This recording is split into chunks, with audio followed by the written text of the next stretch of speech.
On the 9th of February 2024, we lost a titan of industry, a beacon of inspiration, a true visionary.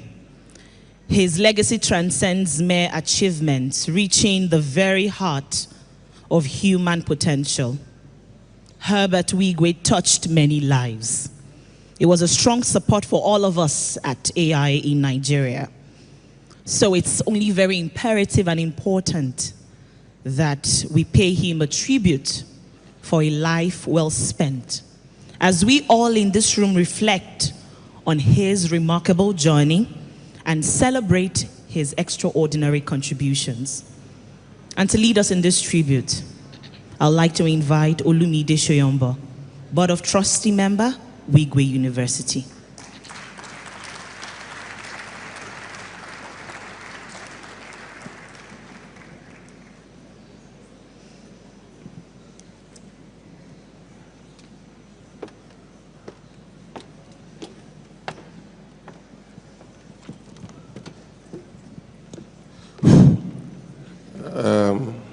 It's still morning, so good morning, everyone. I've done a lot of tough things and hard things, but this will be one of the very, very hard things I would have to do. Normally, I speak in different events. I never hold a paper, but I couldn't trust myself to do this without one because of how emotional it is. As introduced, I'm a board of trustee member for Wigwe University. And when I go through this tribute, you would understand why. And I titled my message, Grief, Grace, and Gratitude, the work ahead to build a legacy. Death is often seen to be an end, an exclamation mark to a finality. Its abruptness renders us helpless, bordering on hopelessness at times. In a sense, both the dead and those who mourn them are joined in their inability to do anything about its thing. We simply can't do anything about it. Death can also be a contradiction, because whilst it's an end of itself, it has often appeared to be another beginning. Some would say the beginning of an afterlife for those who believe in that. Or there's also the beginning in the present life for reckoning with the legacy of him or her who has just passed. So we that we are here, we also have an afterlife of living without that person we've held in high regard and have been very close to.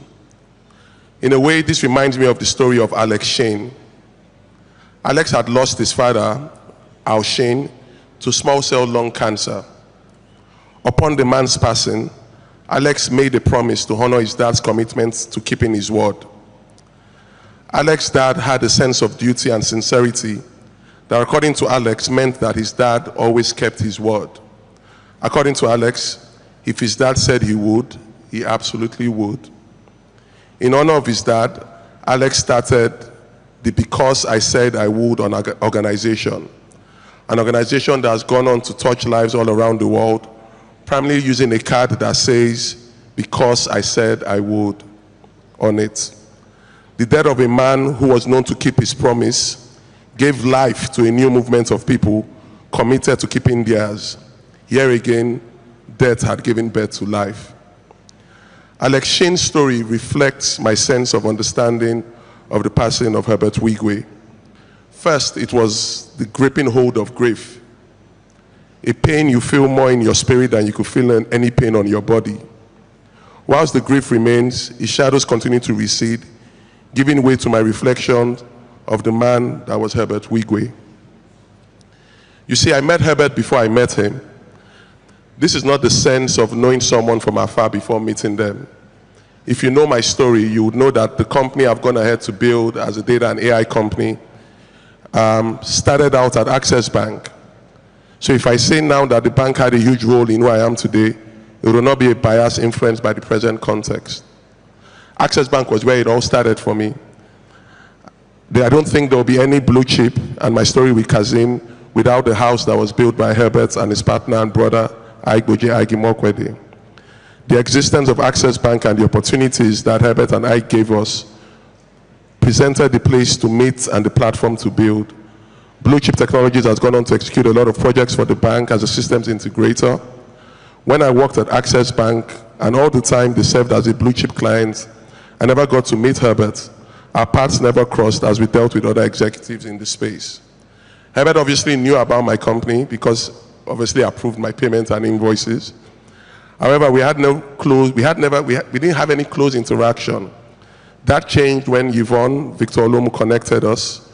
Yvonne is the program director for the Howe Foundation and Wigwe University.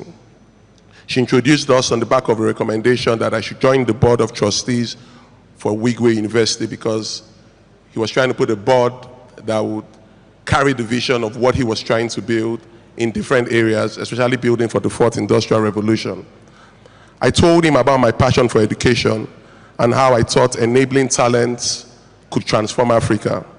I saw his eyes light up that afternoon in Ikoyi. I told him about the story of Daniel. Daniel was a waiter that I met in a restaurant in Ikoyi. I walked into this restaurant, I met this gentleman, and he spoke with such a clear diction. And I asked him if he had used a computer before, and he said no. I asked him what he studied. He said he studied civil engineering, HND in Yaba Tech. I asked him if he liked math, and he said mathematics was one of his favorite subjects. And I said, I would enroll you for a programming course in Yaba, semicolon Yaba. It's a one-year program. It costs about 3 million naira at the time. They give you a laptop and a meal a day, and they train you to be a software engineer for a year. At the time, Daniel was earning about 50,000 naira, but I told him he had to resign his job as a sign of commitment. And I made sure that I gave him a stipend of 30,000 naira, making sure that it was less than how much he actually earned, so he had to understand sacrifice. Daniel graduated from that program in 2022, and today works for a Y Combinator company called Money Africa, earning over 10 times he would have ever earned. That's the power of education. How do we scale this to 10,000 Daniels? That's the dream Herbert Wigwe had, and that's what Wigwe University is set up to do. To build fearless young Africans that will build the backbone of the African Renaissance. In 2050, Nigeria will be the third most populous country in the world with the youngest workforce. Who is going to train those people? I think the biggest opportunity we have is our talent. We have a lot of people, we have a lot of bright people. English is our first language. Our GMT and time zone is very good. Why can't we become that next IT outsourcing hub for the rest of Africa? The BPO world to the rest of the world. That is the opportunity that exists. 2050, if you can think about 99, you can think about the year 1999, you can think about the year 2050. So if you can remember the Obasanjo tenure, every couple of years we would be there again. Today, Wigwe University offers some of the programs you already know, like a BSc in software engineering, mechanical engineering, electrical engineering, and so on.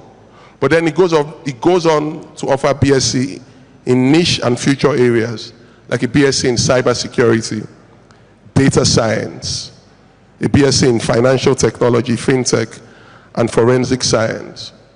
These are specially curated courses that will build Africans, fearless Africans, that can take over the world.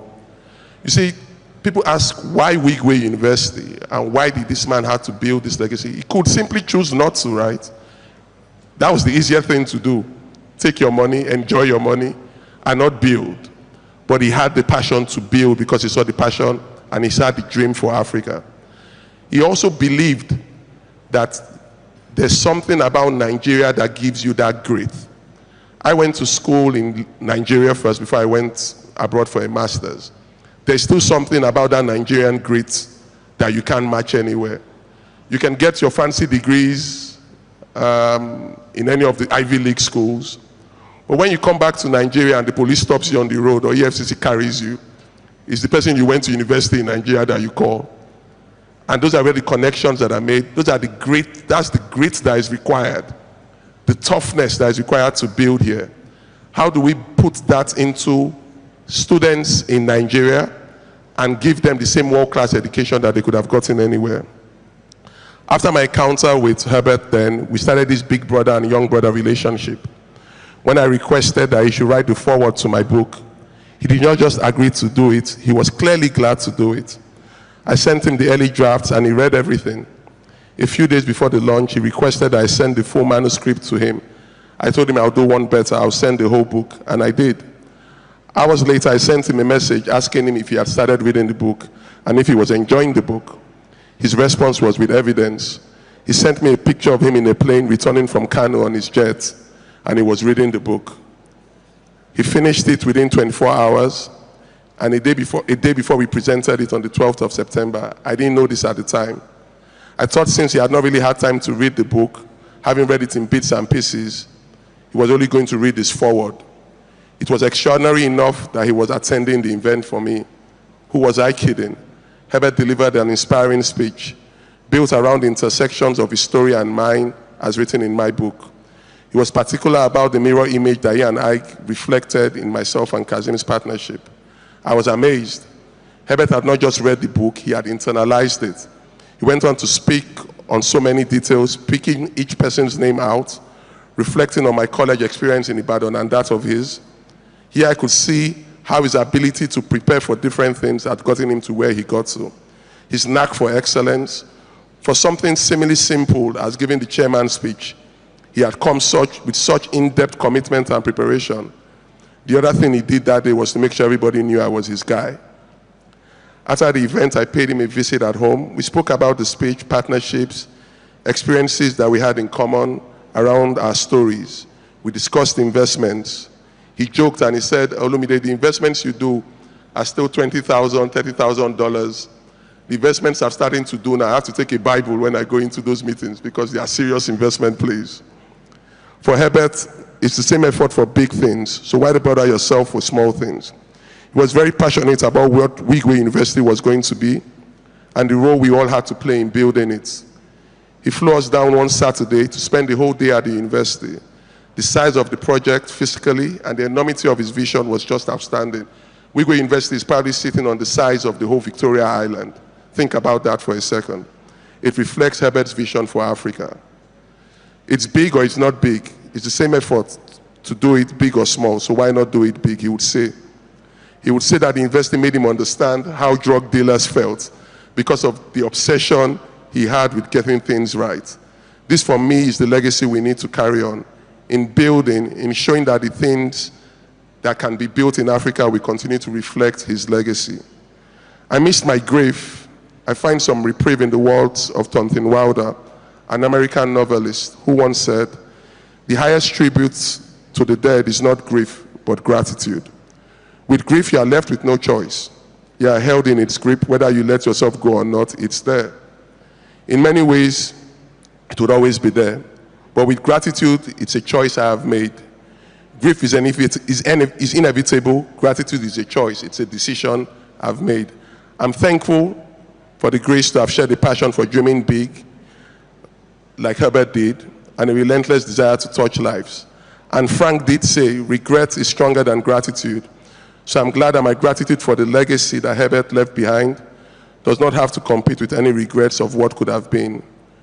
When the shades of this grief give way to the brightness of acceptance and the power of gratitude, we will, like Alex Sheen, who I mentioned earlier, help make something of these losses, beginning where they stopped, touching even more lives, because that's what they did. That is what Herbert did.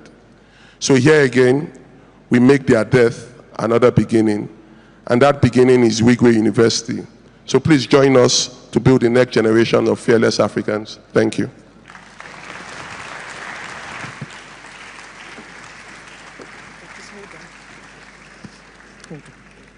All right.